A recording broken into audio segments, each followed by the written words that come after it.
êtes sur RTI 1, bonsoir et bienvenue dans ce 20h. En voici tout de suite les titres. Ouverture de la session ordinaire 2019 de l'Assemblée nationale de Côte d'Ivoire ce lundi matin.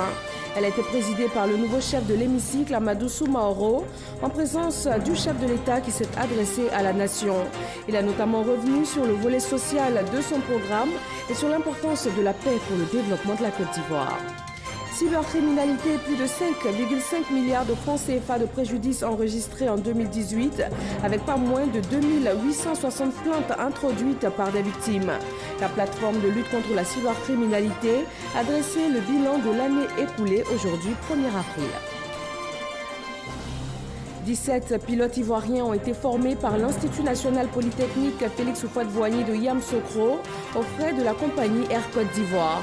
Une étape importante de leur carrière dans la droite ligne de la valorisation des ressources humaines du domaine de l'aviation.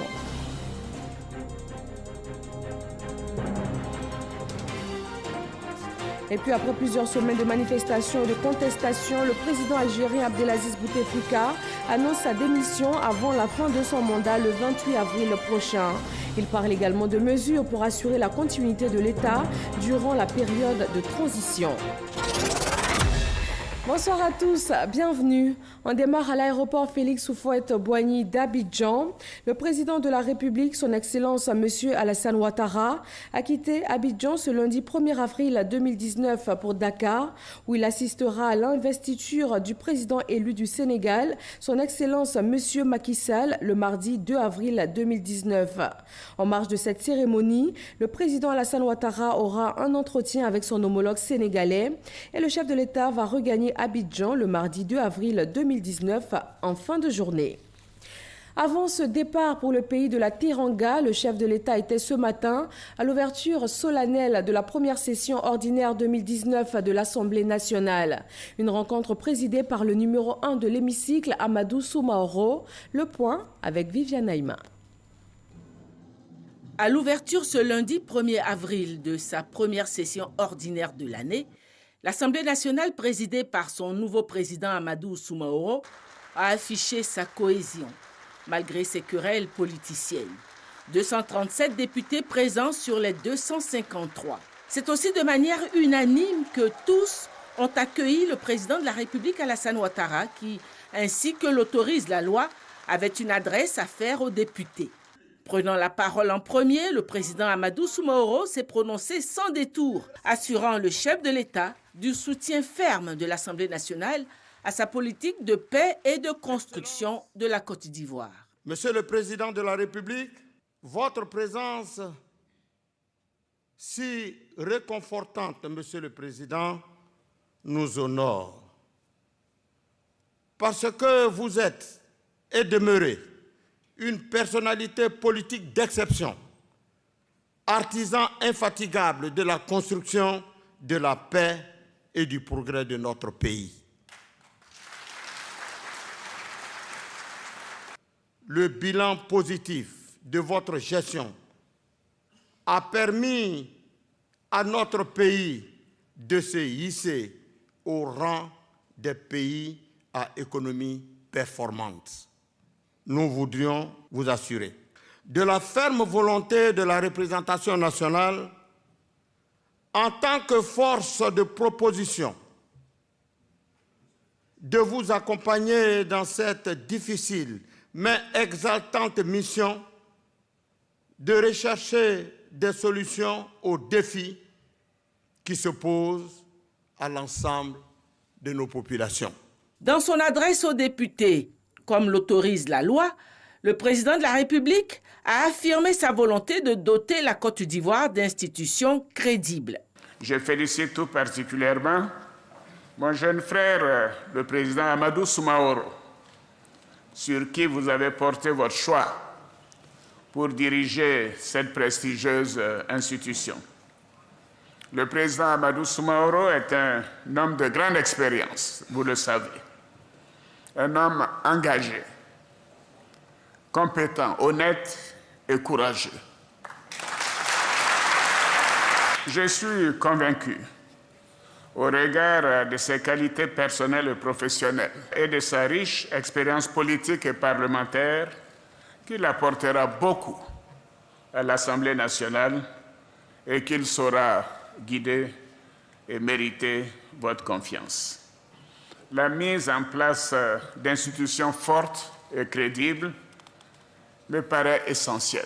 À ce titre, je vais d'ailleurs nommer les 33 sénateurs que la Constitution me confère dans les tout prochains jours pour que le Sénat soit au complet avec ses 99 membres. Par ailleurs, j'ai instruit le Premier ministre, chef du gouvernement, à l'effet de rencontrer les responsables des partis politiques et de la société civile en vue de réexaminer la composition de la commission électorale indépendante, comme je l'avais promis, conformément aux recommandations de la Cour africaine des droits de l'homme et des peuples. À l'issue de ce dialogue politique, entamé depuis janvier 2019, je déposerai devant votre institution un projet de loi relatif à la commission électorale indépendante, prenant en compte les propositions qui renforcent la confiance dans cette importante institution. Le chef de l'État a appelé toutes les sensibilités politiques à un discours apaisé en vue de la sauvegarde de la paix en Côte d'Ivoire. Je voudrais en appeler à la responsabilité de chacun afin de préserver la paix et la cohésion.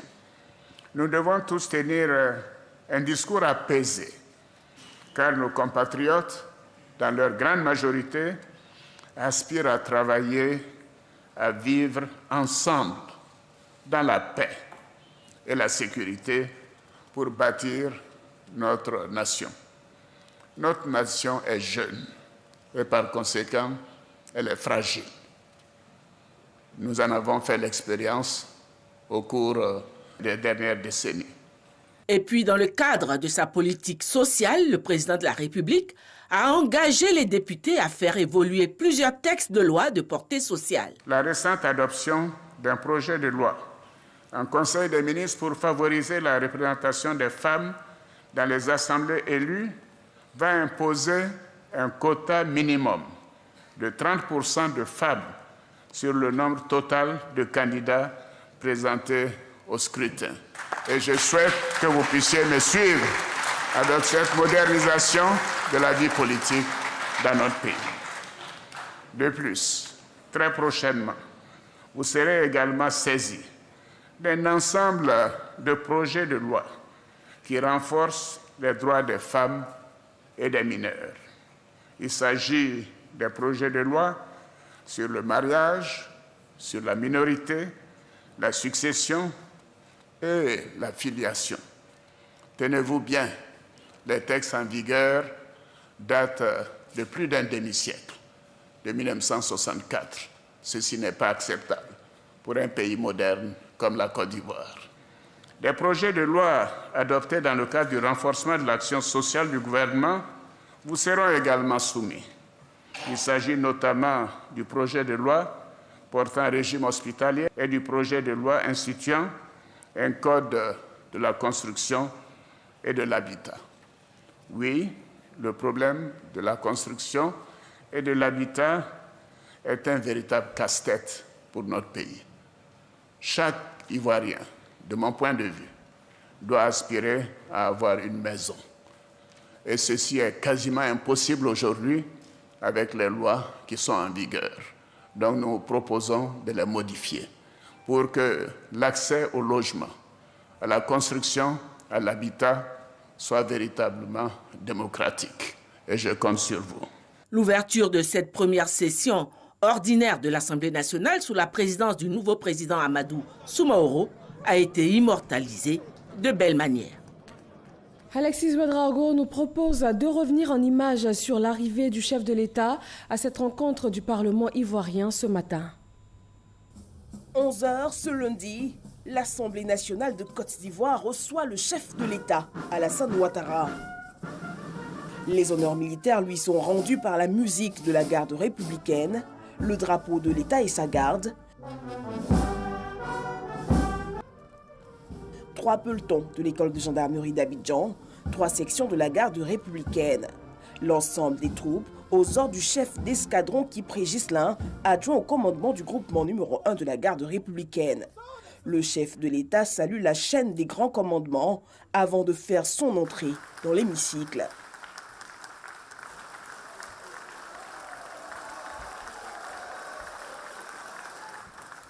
Son dernier passage à l'Assemblée nationale remonte au mois de janvier 2017. Il venait proposer pour la vice-présidence de la République Daniel Kablan-Duncan. 2 ans plus tard, ce lundi, pour la rentrée solennelle de la session ordinaire 2019 de la Chambre basse du Parlement, Alassane Ouattara porte une adresse à la nation. Présents à ce rendez-vous, plusieurs hautes personnalités nationales et internationales, parmi lesquelles des groupes parlementaires de pays amis. Et nous allons suivre maintenant quelques réactions de personnalités politiques après cette ouverture de session à l'hémicycle. Nous attendons d'abord le débat sur la CEI pour savoir si le gouvernement et l'opposition ont la même appréciation des réformes à entreprendre. Parce que pour le moment, il faut dire qu'il y a des discours parallèles. Le gouvernement parle de recomposition, là où nous parlons de réforme totale du dispositif institutionnel de la CEI. Mais nous attendons d'engager les discussions. Les députés sont rassurés que, en tout cas, nos séances seront des séances vraiment responsables, des séances de décision, des séances qui pourront porter haut notre institution. Vraiment, nous sommes fiers, nous sommes tous heureux. Le discours du président de l'Assemblée nationale, qui a été un discours conciliateur, réconciliateur et surtout de vivre ensemble. Quant au discours du président, on le savait, il a décrété l'année 2019 comme une année de social. Mais ça veut dire quoi? Que le social doit être à tous les niveaux.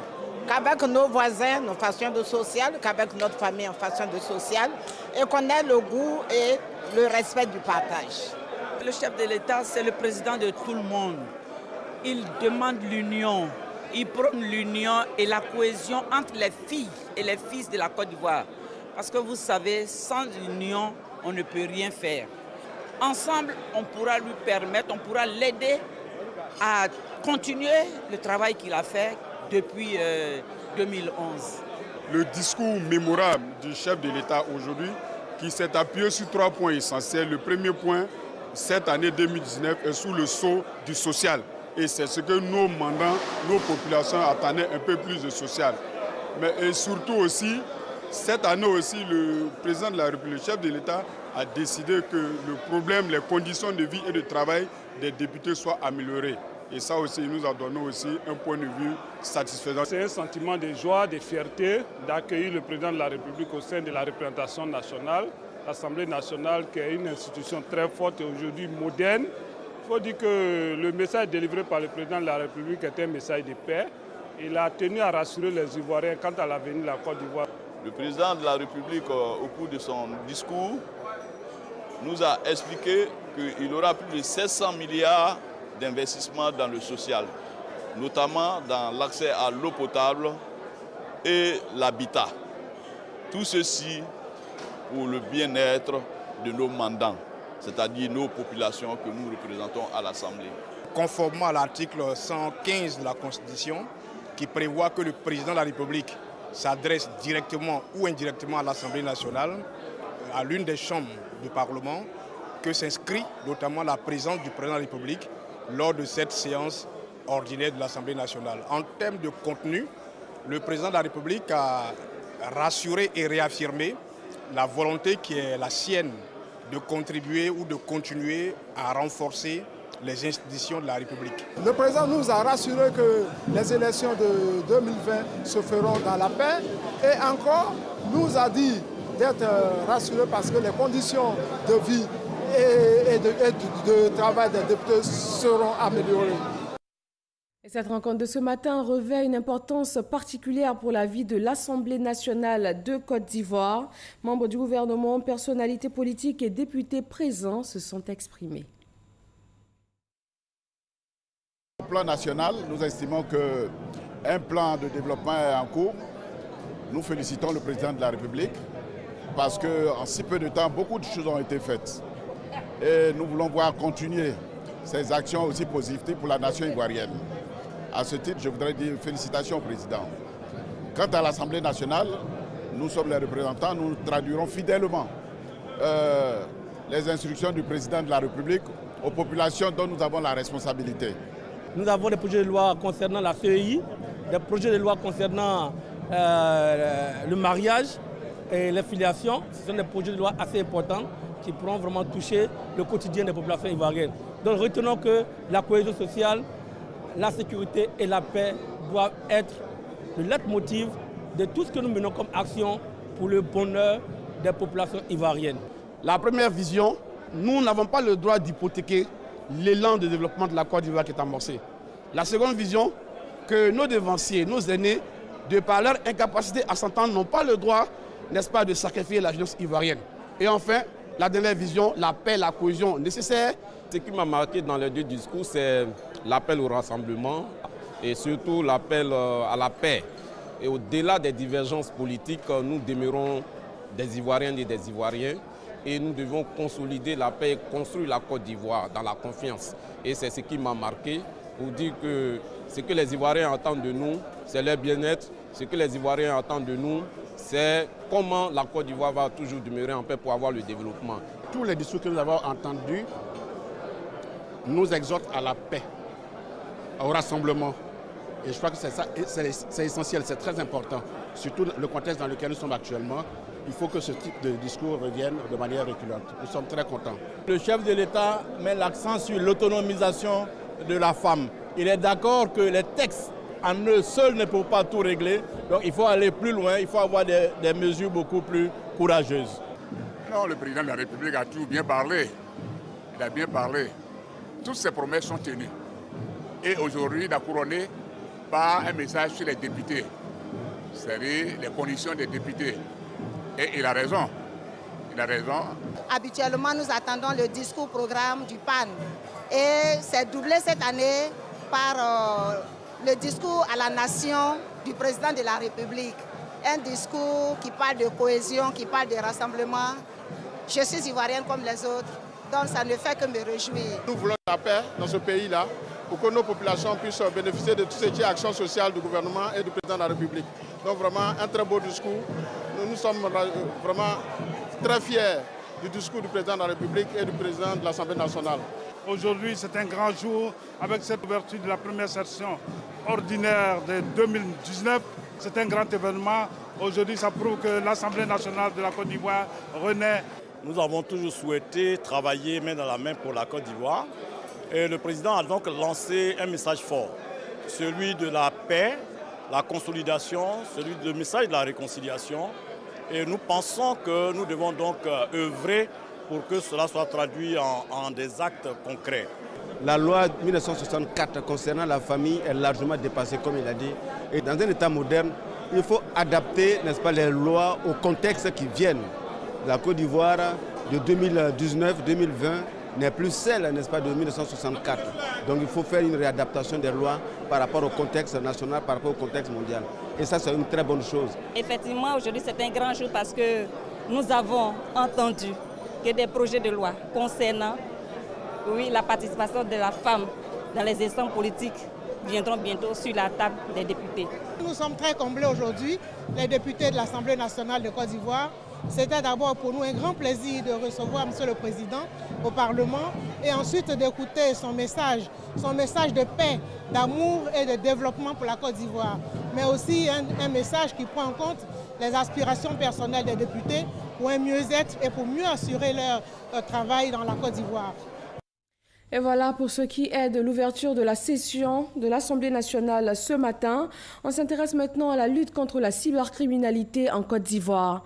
En 2018, environ 2860 plaintes ont été introduites par des victimes contre des cybercriminels, des jeunes âgés en moyenne de 24 ans, selon la Direction de l'information et des traces technologiques. Et c'est un préjudice financier de 5,5 milliards de francs CFA. Le bilan a été fait par la plateforme de lutte contre la cybercriminalité, aujourd'hui 1er avril. Lanciné Bakayoko. Au cours de l'année 2018, quelques 2860 victimes de malveillance informatique ont porté plainte auprès de la plateforme de lutte contre la cybercriminalité. Le préjudice subi est de 5,5 milliards de francs CFA. Ces plaintes ont débouché sur 89 interpellations. Et sur ces 89 cyberdélinquants, 73 ont été déférés devant les tribunaux et le partenariat avec l'ARTCI permet donc de renforcer cette lutte à travers la mise à disposition des ressources humaines et des moyens adéquats. En général, attirés par le gain facile, les criminels ont connu une scolarité difficile ou une déscolarisation depuis la classe de 3e. Quant aux victimes, elles sont des personnes âgées de 40 ans et de classe sociale moyenne qui ont une trop grande confiance au monde virtuel. Le caractère transversal, transfrontalier et dynamique des TIC implique plus que jamais une mutualisation des forces vives de l'État à travers le renforcement de la coopération aussi bien internationale que nationale. La fraude sur le porte-monnaie électronique, l'usurpation d'identité et les atteintes à l'image et à l'honneur sont les types d'arnaques les plus récurrents. Nous allons organiser des rencontres avec les élèves pour pouvoir leur parler de cybercriminalité. On va leur parler des conséquences aussi de ces actes de cybercriminalité. On va également leur parler de la navigation, de la sécurité de la navigation. On peut aller sur tous les sites comme Facebook, WhatsApp, etc. Mais il ne faut pas partager ces données. La plateforme de lutte contre la cybercriminalité est composée d'enquêteurs, d'ingénieurs et de techniciens. Son rôle, l'examen et le traçage des systèmes d'information, notamment l'audit et l'autopsie des disques durs d'ordinateurs, des téléphones et des autres médias de stockage et de traitement de l'information. Développement du secteur de l'aéronautique en Côte d'Ivoire. 17 pilotes ivoiriens viennent de finir leur formation à l'Institut national polytechnique Félix Houphouët-Boigny de Yamoussoukro. Une formation qui a été financée par la compagnie Air Côte d'Ivoire. Kader Sogodogo. Côté aviation, l'horizon s'éclaircit pour la Côte d'Ivoire. En 2015, pour satisfaire les besoins en pilote de ligne de la compagnie nationale Air Côte d'Ivoire, le gouvernement ivoirien, par l'intermédiaire du ministère des Transports, mettait en place une plateforme de collaboration entre l'Institut national polytechnique Félix Houphouët-Boigny de Yamoussoukro et Air Côte d'Ivoire pour la formation théorique de pilotes de ligne et de mécaniciens. Permettez-moi d'exprimer toute la reconnaissance de la communauté INP au général Koulibaly, le président du conseil d'administration, à M. René Ducuré, le directeur général de la Côte d'Ivoire, ainsi qu'à l'ensemble de leurs collaborateurs, pour d'abord les excellentes relations qui existent entre notre compagnie nationale et l'INPHP, et ensuite pour la vision partagée au plan de la formation dans le domaine de l'aéronautique. Nous exprimons toute notre reconnaissance au président de la République, son Excellence M. Alassane Ouattara, qui non seulement a donné vie à la compagnie nationale Air Côte d'Ivoire, mais a soutenu le projet de formation des pilotes ivoiriens. Après une première vague de 15 pilotes en 2015, cette année, ils sont au total 17 pilotes, dont 3 femmes, baptisées promotion Alain Juppé, du nom de l'ex-premier ministre français, qui sont déclarés aptes à l'issue de la formation. Une réelle source de motivation pour le gouvernement. Je suis heureux que nous ayons pu reprendre les activités de formation donc en Côte d'Ivoire, parce que c'est aussi ça, avoir le destin, son destin en main. Il faut que nous ayons notre compagnie aérienne gérée par des nationaux avec des pilotes ivoiriens. Fini la formation théorique à l'INPHB qui a duré 9 mois. Cap à présent sur la Belgique pour les cours pratiques pour une période de 10 mois, après quoi Abidjan viendra couronner la formation avec la spécialisation pour le type d'avion.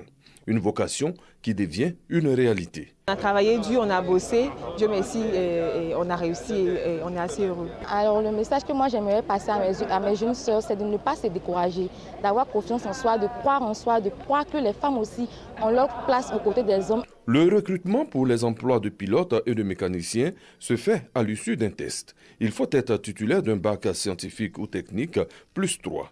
Être âgé de 26 ans au plus. Les cours sont dispensés même le 1er janvier. Avec un peu de courage, on s'offre le bout du tunnel. Quelles opportunités d'emploi pour la jeunesse ivoirienne au sein des ministères de Côte d'Ivoire?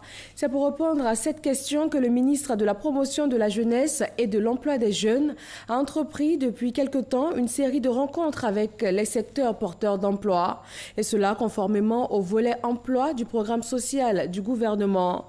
Mamadou Touré a rencontré en ce jour son homologue de la salubrité et de l'assainissement, Franck Wadio.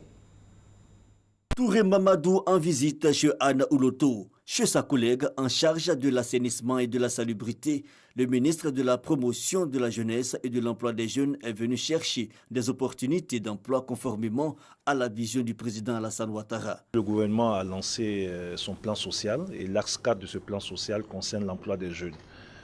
Nous pensons que le secteur de l'assainissement, le secteur des déchets peut offrir une opportunité à plusieurs niveaux pour permettre à des jeunes de s'insérer. Ça sera à travers les travaux à haute intensité de main-d'œuvre, mais aussi à travers des projets structurants visant à valoriser certains déchets. D'ici à 2020, ce sont 500 000 jeunes que le gouvernement ivoirien a insérés dans le tissu socio-économique, des milliers de sans-emploi qui pourraient travailler dans le secteur de l'assainissement que la ministre Anna Ouloto a présenté à ses hôtes du jour comme un véritable vivier d'emploi. Aujourd'hui, nous avons décidé avec le ministre également de bâtir un pont entre notre ministère et le sien, de façon à ce que ces jeunes soient accompagnés également par le ministère de la Jeunesse dans le cadre de ce programme social du gouvernement. Je voudrais dire aux jeunes qu'ils devraient donc très rapidement se rapprocher de notre ministère et de ces emplois verts qui aujourd'hui sont des emplois porteurs. Ces échanges s'inscrivent dans la série de rencontres initiées par le ministre Touré Mamadou avec le secteur privé et les ministères sectoriels impliqués dans la problématique de l'emploi. Au terme des discussions, les deux parties ont convenu de mettre rapidement en place une équipe technique conjointe afin d'évacuer au plus vite la question du chômage en Côte d'Ivoire. La grande famille des universitaires, hommes de lettres et de culture a rendu hommage au professeur Barthélemy Kochi. Cet ancien président et membre fondateur de l'ASCAD, l'Académie des sciences, des arts, des cultures d'Afrique, a tiré sa révérence le 19 janvier dernier. La reine d'Ebaoulé, Sa Majesté Nana Akua Boni II, n'a pas été destituée, contrairement à la rumeur persistante de ces derniers jours. Le Conseil du Royaume a démenti cette fausse information ce lundi au siège du Royaume avec les 39 chefs de canton baoulé. Léon Bro. Depuis quelques jours, l'information circule. La reine des Baoulés, Nana Akua Boni II, destituée. Faux. Rétorque au terme d'une réunion de crise, le Conseil du Royaume baoulé, seul compétent pour désigner, investir ou révoquer le roi des Baoulés. Le Conseil du Royaume baoulé informe les autorités administratives, coutumières, religieuses et politiques, ainsi que l'opinion nationale et internationale, que Sa Majesté Nana Akua Boni II n'a ni renoncé, ni désigné qui que ce soit pour s'asseoir sur ses pieds afin d'exercer le pouvoir traditionnel en pays baoulé. Par conséquent, Sa Majesté Nana Akua Boni II demeure à vie reine du royaume baoulé avec le soutien des 39 chefs de canton baoulés. Constitue le royaume baoulé 39 cantons dont tous les chefs ont pris part à la réunion de crise de ce lundi à Sakassou. Dans l'actualité internationale, en Mauritanie, l'ancien Premier ministre Sidi Mohamed Ould Boubacar a annoncé officiellement sa candidature à la présidentielle de juin prochain. Il est le troisième candidat déclaré. Tous les leaders de l'opposition ont répondu présents pour cette annonce officielle devant plus de 10 000 personnes rassemblées dans un stade municipal de Nouakchott. Et c'est par un communiqué que le président algérien a annoncé sa démission avant la fin de son mandat le 28 avril prochain. Une annonce qui fait suite à plusieurs semaines de manifestations et de contestations contre un nouveau mandat. Abdelaziz Bouteflika a déclaré qu'il prendra avant des mesures pour assurer la continuité du fonctionnement des institutions de l'État durant la période de transition. Et ici en Côte d'Ivoire, on termine avec le rappel de cette activité de l'Assemblée nationale qui est l'ouverture de la session ordinaire 2019. Elle a été présidée par le nouveau chef de l'hémicycle, Amadou Soumaoro, en présence du chef de l'État qui s'est adressé à la nation.